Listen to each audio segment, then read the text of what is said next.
Hi, my name is Allie McPherson and welcome to the N1 Motion vlog. Today I'm going to talk about hitting plateaus and I'm going to give you 5 ways to get over a plateau. So there's a few different reasons why plateaus happen, and I think a lot of us probably have experienced a plateau. And a few different reasons why that these can happen is calorie deficit. I would say a big thing that I see when clients come to me and they give me a food journal is they're not eating enough.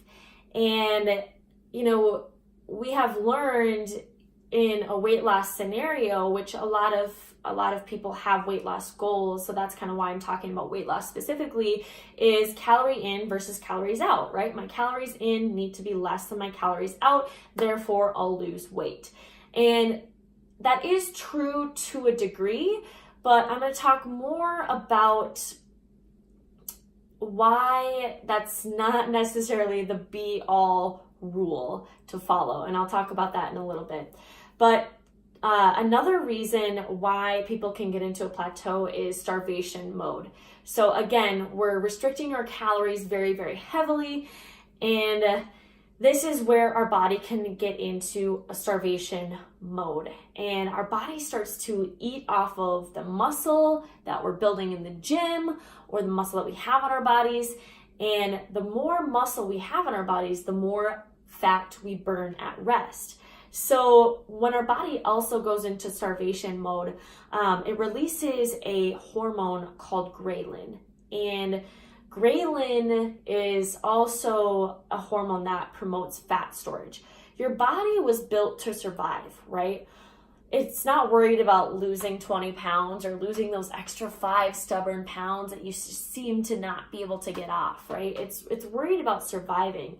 So when we start,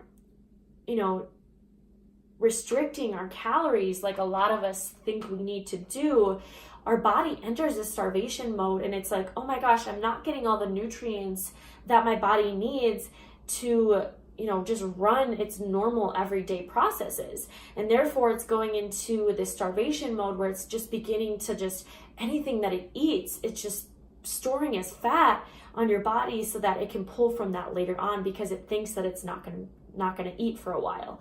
So you can see where that calorie deficit and that starvation mode really is just not the best overall plan of action when it comes to weight loss goals. Another big part of hitting a plateau is tracking. So either number one, you're not tracking your food or your exercise, like your exercise plan at all.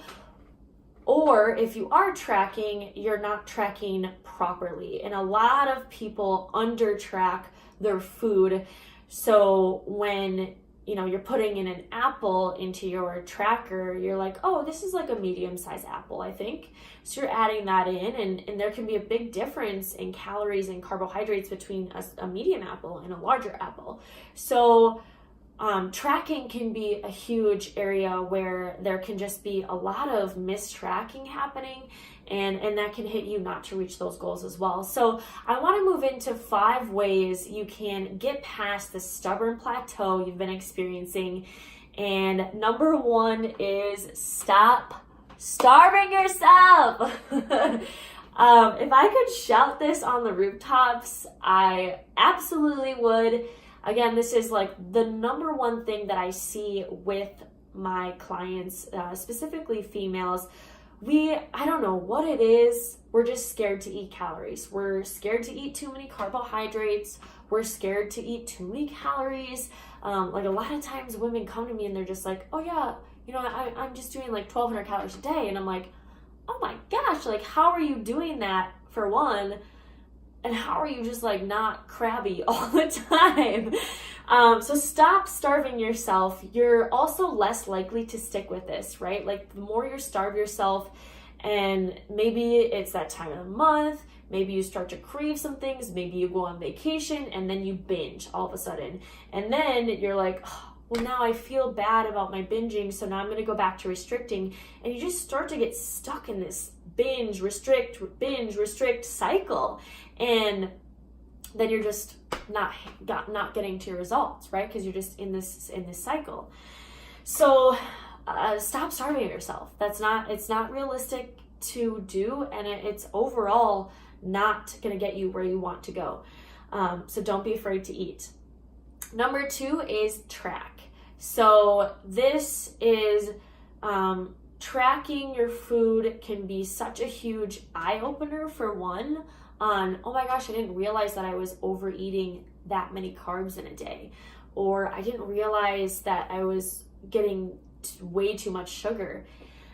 So that can be a really eye-opening experience. And I also really recommend actually getting a scale and weighing your food so that you know exactly, okay, that's 100 grams of an apple, and that's exactly the calories and the carbohydrates that I'm getting from that apple.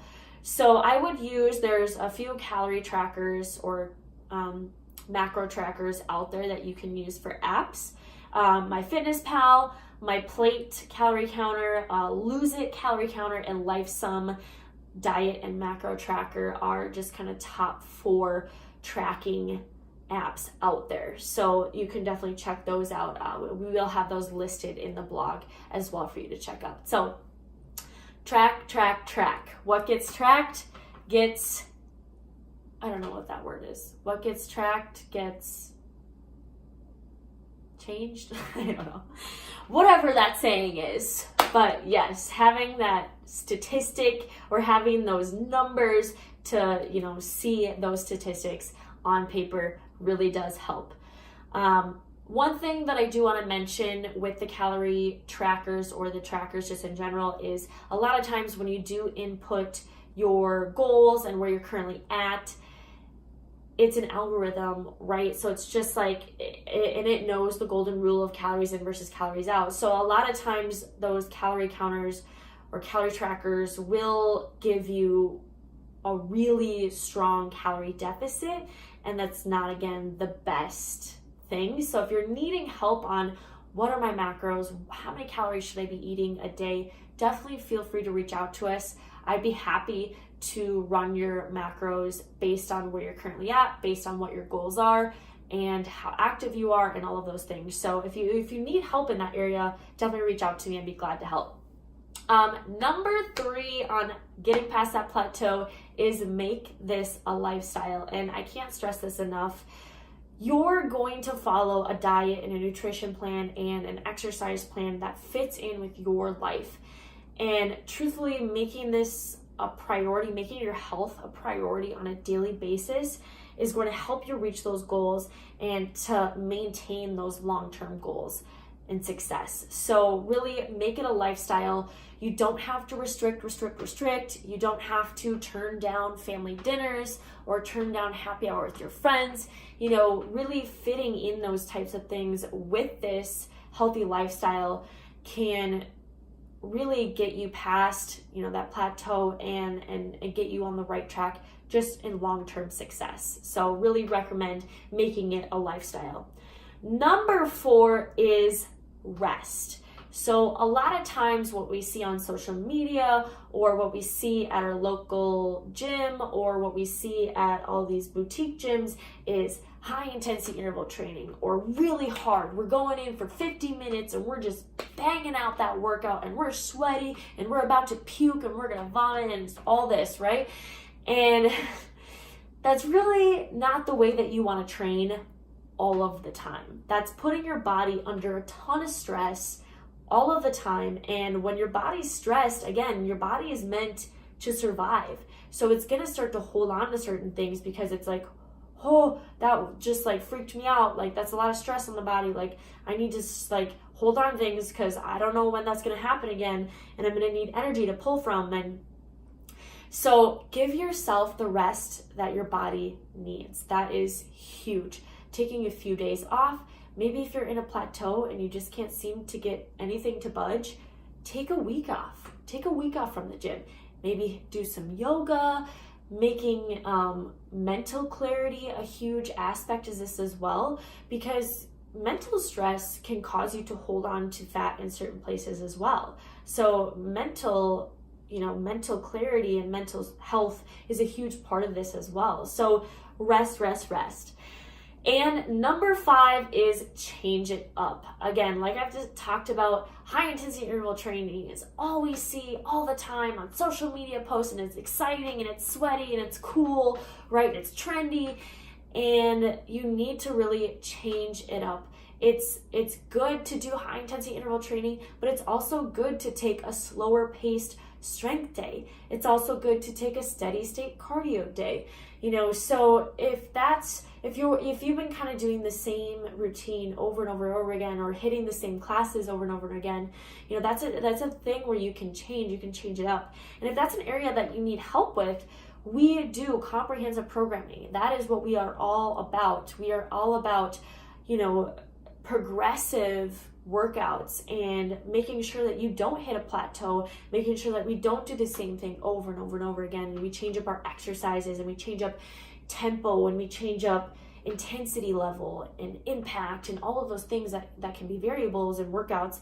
We want to change those things up. So if you need help in that area, definitely reach out to us. We'd be happy to help you with it. So if you have any questions regarding hitting plateaus, I didn't really touch on hormonal imbalances. That can also be a cause of a plateau, but my suggestion would be go through these 5 areas, see what that does, and then if you're still having issues with not losing weight or not reaching those goals, working with a expert doctor, just to maybe figure out if you're having some hormonal imbalances. So that is all I have for you guys. I hope you have a great rest of your day, and I hope this was helpful. Let us know if you've got any questions or comments, or you want some help on some macro tracking or some workouts. Let us know. We've got your back.